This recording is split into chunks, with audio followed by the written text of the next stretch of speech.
आज आमे बनैबा पूरा भोजी स्टाइल चिकेन तरकारी पूरा नुआ शैली रे आज आमे बनैबा। नमस्कार, मु सुमित्रा स्वागत करुछि मो यूट्यूब चैनल कुकिंग पैशन को। चलंतु आज रेसिपी आमे स्टार्ट करिबा।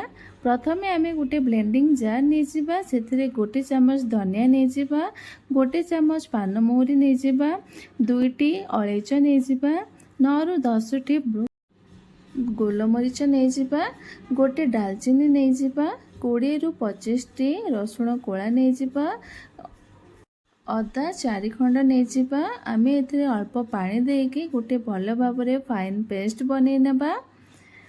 एबे आमे पैन रे तेल ऐड करिबा, सेथिरे आमे अल्प चीनी दे देबा। चीनी रो कलर चेंज हे गला पोरे गोटे चम्मच गोटा जीरा दे देबा। एबे आमे एथिरे सुखा मसला ऐड करिबा, मसला को हल्का फ्राई कर देबा। एबे काटी रखी थिबा पियाज आउ दुईटी कंचा लंका को आमे सेथिरे दे देबा। 2 रु 3 मिनिट पर्यंत आमे भल भाबरे आकु फ्राई करिबा। गोल्डन ब्राउन हैला पर्यंत आमे आकु फ्राई करिबा। देखंतु पियाज रो कलर एबे चेंज हे जाईची। एबे आमे अदा रसुण पेस्ट जो बनै के रखी थिले ताकु आमे एबे एथिरे दे देबा। भल भाबरे मिक्स कर देबा।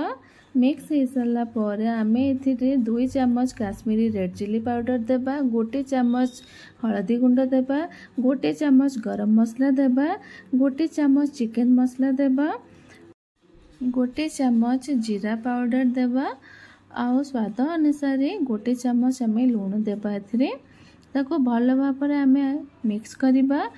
अल्प पानी देके आमे सेथिरे मिक्स करिबा। मिक्स हो सारा पर आमे एबे कवर करके 2 रु 3 मिनिट पर्यंत आमे आकु छाड़ी देबा। 2 रु 3 मिनिट पर आपण देखंतु मसला रु तेल बहुत भल भाबरे छाड़ीबा स्टार्ट हे गलानी। मसला एबे बहुत भल भाबरे रेडी हे जाईची। एबे आमे काटी रखिथिबा टमाटो को आमे एथिरे दे देबा। ताको आमे भल भाबरे गोळै देबा। गोली सारा पर पुणी थरे आमे 2 मिनिट पाई ताको कवर करके रखिबा। मसला एबे पूरा भल भाबरे रेडी हे जाईची। एबे आमे चिकन को ऐड करिबा। चिकन को एबे भल भाबरे आमे मिक्स करिबा। 5 रु 6 मिनिट पर्यंत आमे पुणी थरे चिकन को कवर करके रखिबा।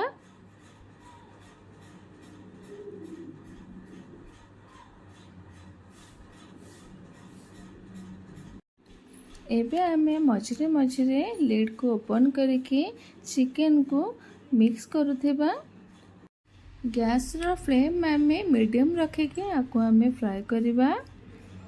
एबे पुणी थरे आमे 10 मिनिट पाई आको कवर कर देबा। देखंतु एबे 10 मिनिट पर चिकन पूरा भल भाबरे फ्राई हे जाईची। चिकन रो तेल भी छाड़ीबा स्टार्ट हे जाईची। आमे एबे एथिरे गोटे ग्लास पानी दे देबा। आपण आपणकर कंसिस्टेंसी देखिके आपणक करीरे आपण पानी ऐड करिवे। मु एथिरे गरम पानी ऐड करिछि।